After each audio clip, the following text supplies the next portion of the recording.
बिस्मिल्लाहिर्रहमानिर्रहीम। अस्सलामुअलैकुम नाज़रीन। इस एपिसोड के आगाज़ में आप देखेंगे कि एक जानिब संजार बातनी से पूछता है कि तुम किस खेल की बात कर रहे हो। इस पर बातनी जवाब देता है कबूतर वाले खेल की। बाज़ शिकारी अपने मुंतखब करदा कबूतर का शिकार करते हुए इनकी तरफ नकली कबूतर भेजते हैं और नकली कबूतर इन्हें धोखे से शिकारी के जाल में ला फंसाते हैं। शिकारियों के इस खेल में वो जालिम होते हैं, जबकि हम वो कबूतर हैं जो शिकारियों के हाथ नहीं आ सकते और तुम लोग सल्तनत सल्जोकिया की वो नकली डोरियां हो जो हमें जाल में फंसाना चाहती हैं। इस पर असलान तुश कहता है, हमें तुमने ही आने की दावत दी। अब जबकि तुम्हें ये लगता है कि हम सल्तनत के जासूस हैं तो हमें क्यों बुलाया तुमने।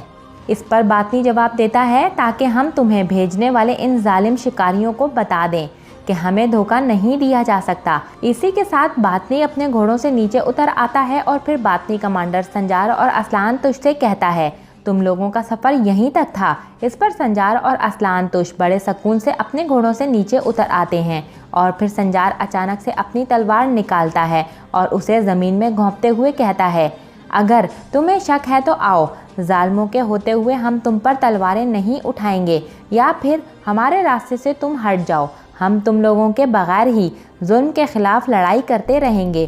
इस पर बातनी अपने आदमियों को इशारा करता है कि हथियार नीचे करो। इस पर तमाम फिदाही अपने हथियार नीचे कर लेते हैं और फिर बातनी कमांडर संजार से कहता है, अब देखो तुम लोगों का इसरार है तो आओ मेरे साथ। इस पर बातनी फिर से संजार और असलाहन को लेकर आगे बढ़ने लगता है और फिर एक जगह पर इशारा करते हुए कहता है, यहीं पर बैठो। इस पर असलाहन तुश और संजार वहां ज़मीन पर बैठ जाते हैं और इसी दौरान संजार को ज़मीन के नीचे नोकीली कीलें नज़र आती हैं। तो बातनी कहता है, यहाँ पर तुम्हारा इम्तिहान है। तुम्हें यकीन दिलाना होगा कि तुम जासूस नहीं हो और अब पता चल जाएगा कि तुम लोग कौन हो। देखते हैं कि तुम लोग अपने कॉल के मुताबिक हेरात से आए हो या नहीं। सवालात के लिए ये सिर्फ एक छोटा सा मंसूबा है। अगर तरद्दुद में पढ़कर जवाब देने में ताख़ीर हुई तो तुम जिस जगह पर बैठे हो ये रस्सी इनको जला देगी और तुम लोग इन मैखों में परो दिए जाओगे। इस पर असलान तुश हैरत ज़दा रहकर ये सब देख रहा होता है। वहीं पर संजार भी जल्दी रस्सी को देख रहा होता है कि आखिर अब क्या होने वाला है। दूसरी जानिब आप देखेंगे कि कवाल किला दिखाया जाता है जहां पर कमांडर अंद्रियास एक शख्स को कोड़े मार रहा होता है और इसके बाद अपने सिपाहियों से कहता है कि ये शख्स किले में आने वाले ताजरों की तफ्तीश पर मामूर है, मगर मुझे लगता है कि इसके बजाय आने वाले ताजिर जासूस हैं। ये कहकर कमांडर फिर से उस शख्स को कोड़े मारने लगता है। इसके बाद कमांडर एंड्रियास तमाम सिपाहियों से फिर से कहता है कि अच्छी तरह से देख लो, इसे अच्छी तरह से देख लो। जो कोई भी अपना काम दुरुस्त तरीके से अंजाम नहीं देगा इसके साथ यही होगा। ये बात अपने दिमागों में बिठा लो। और फिर से कोड़े मारने लगता है कि इसी दौरान किले का दरवाज़ा खुलता है और किले में मालगाड़ी अंदर दाखिल होती है जिस पर जासूस सिपाहियों की लाशें लदी हुई होती हैं। ये देखकर अंद्रियास सिपाही से पूछता है, ये वही सिपाही हैं जो जासूस के पीछे गए थे। इस पर सिपाही कमांडर को जवाब देता है कि हमें किले के गश्त करते हुए ये मिले हैं, सब ज़मीन पर पड़े थे और मर चुके थे। इस पर अंद्रियास कहता है, जासूस थे वो लोग। और फिर इसी के साथ अंद्रियास गुस्से में उस शख्स का सर उड़ा देता है और गुस्से में इस पर थूकने लगता है कि इतने में सिपाही कहता है, जनाब दोनों जासूस तो तन्हा थे, वो इतने सिपाहियों को कैसे मार सकते हैं। इस पर कमांडर एंड्रियास कहता है, इतने लोगों को मारना किसी छोटे मोटे जासूस का काम नहीं। तुर्कों ने किले के आसपास जो भी किया है वो सब कुछ तुर्कों ने ही किया है। इसका जवाब उन्हें इनकी हदूद में ही मिलेगा और वो बहुत सख्त जवाब होगा। दूसरी जानिब आप देखेंगे कि संजार और असलान तुश मौत की सूली पर लटके हुए होते हैं और एक तरफ से रस्सी को तेज़ी से आग पकड़ रही होती है और दूसरी जानिब जहां वो बैठे हैं नीचे नोकीली मेखें हैं। इतने में बातनी फिदाही असलान तुश की तलवार निकाल कर देखते हुए कहता है, हेरात के आसपास हालांकि फौलाद की तलवारें बनती हैं मगर तुम्हारी तलवार का फौलाद अलग है। जब हैराती शख्स के पास ये फौलाद मौजूद हो तो वो दूसरे इलाके के फौलाद से तलवार क्यों बनाएगा।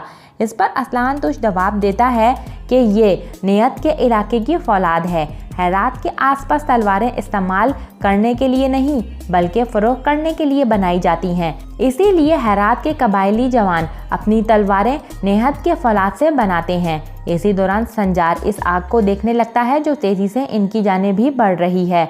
उधर बातनी कहता है हेरात की हरी नहर आया पहाड़ से फूटती है और इससे खेतों को पानी दिया जाता है क्या? इस पर संजार जवाब देता है कि हरी नहर से खेतों को पानी नहीं दिया जा सकता क्योंकि इसका पानी नमकीन होता है। इस पर बातनी पूछता है नहरें कब से नमकीन होने लगी? समंदर नमकीन हो सकता है मगर नहरें मीठी होती हैं। तो इसी दौरान संजार को अपने बचपन की याद ताज़ा हो जाती है जब संजार नहर में डूबा था और इस नहर का पानी नमकीन था। तो इसने निज़ामुल मुल्क से पूछा कि ये नमकीन नहर है और इसका पानी मेरी आंखों में पड़ गया है। इस पर निज़ामुल मुल्क ने संजार को जवाब दिया कि अच्छी तरह से जान लो कि ये नहर मीठी नहीं होती। अगर कभी पूछा जाए तो पहले याद करना कि वो नहर फूटती कहाँ से है। अगर वो नमकीन इलाकों से गुजरती है तो इसका पानी गर्म होगा। इस पर संजार निज़ामुल मुल्क से पूछता है मुझे इन मालूमात की क्या ज़रूरत है? तो निज़ामुल मुल्क अपनी जगह से उठते हुए संजार को जवाब देते हैं कि इस जहां में कम से कम इल्म भी बेफ़ायदे नहीं है। अगर किसी चीज़ के इल्म को भी नहीं समझा तो एक दिन मौत व हयात की कश्मकश में तुम्हें ज़िंदा रखेगा।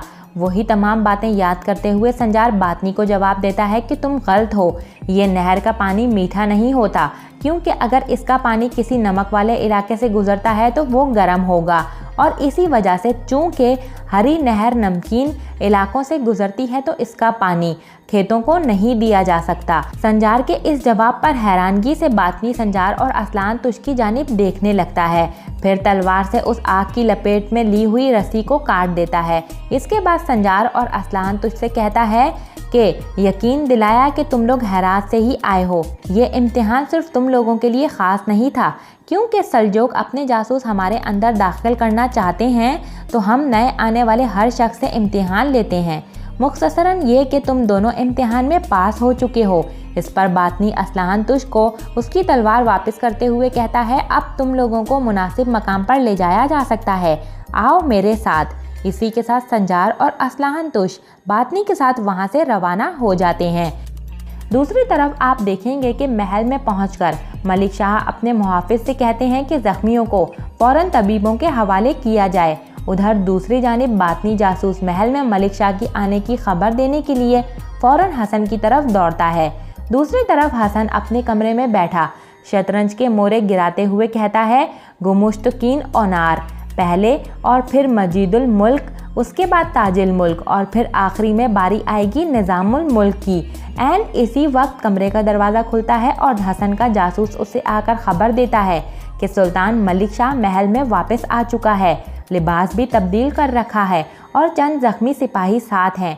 इस पर हसन कहता है कि वो 2 दिन से गायब था, यानी कि वो कहीं दूर गया हुआ था।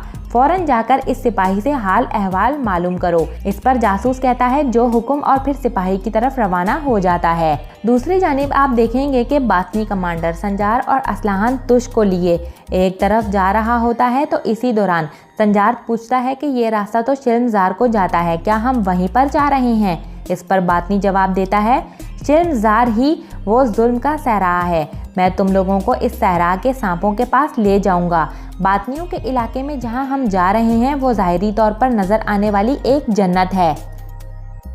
दूसरी तरफ आप देखेंगे कि सल्जोक महल में तारकेन खातून अव्वल के सामने पेश होकर कहती हैं सैफरे सुल्तान, आपने मुझे याद फरमाया। इस पर खातून अव्वल जवाब देती हैं कि तुम्हारा एल्चन खातून के साथ होने वाला घटिया झगड़ा मैं देख चुकी हूँ।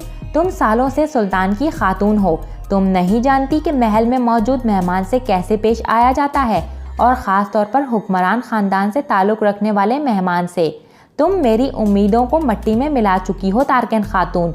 सुल्तान एल्चन खातून को माफ़ कर चुके हैं, क्या तुम्हें इनके फैसले पर भरोसा नहीं? इस पर तारकेन खातून जवाब देती है कि मैं ऐसी गुस्ताखी नहीं कर सकती, मैं सिर्फ सुल्तान और सल्तनत की इज्जत के सिवा कुछ नहीं चाहती।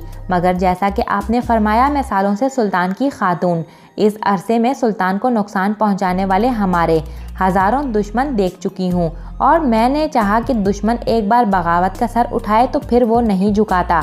हमारे अंदर बहानों से शामिल होने और हमारे अंदर जहर फैलाया गया है। इस पर खातून अव्वल गुस्से से कहती हैं, हम लोगों का दिल जीतने के लिए इनके साथ रहते हैं तारकन खातून। सुल्तनत के मामले में फिक्रमंदी तुम्हारा काम नहीं, और अगर कोई ऐसी बात है तो फिर महल की तमाम खवातीन, हर एक की बात सुनने के लिए मैं यहाँ पर मौजूद हूँ। मुझे बताइए, तुम्हारा एक ही काम है, अपने बच्चे की सेहत की फ़िक्र। एलचन खातून के मामले में एक मरतबा पहले भी तंबीह कर चुकी हूँ, अगर ऐसे ही जारी रहा तो मुझे तदाबीर इख्तियार करनी पड़ेंगी। इसी के साथ खातून अव्वल 3 मरतबा अपनी छड़ी को ज़मीन पर मारती हैं और इसी दौरान कनीज़ें कुछ तहाइफ उठाए कमरे में दाखिल होती हैं और फिर सैफर सुल्तान को बताती हैं कि आपके हुक्म के मुताबिक तोहफे तैयार किए जा चुके हैं। इस पर खातून अव्वल सैफर सुल्तान कहती हैं, ये सब तोहफे एलचन खातून की रिहाइशगाह पर ले जाए जाएं अभी। इस पर तारकन खातून हैरानगी से खातून अव्वल की जानिब देखती हैं और यहाँ पर सीन चेंज हो जाता है। तो नाजरीन, इस एपिसोड का अख्ताम यहीं पर होता है। नेक्स्ट एपिसोड के लिए आप हमारे चैनल को सब्सक्राइब कर लें। इसके अलावा वीडियो को लाइक करके अपने दोस्तों के साथ ज़रूर से शेयर कर दें। Thanks for watching and keep supporting us.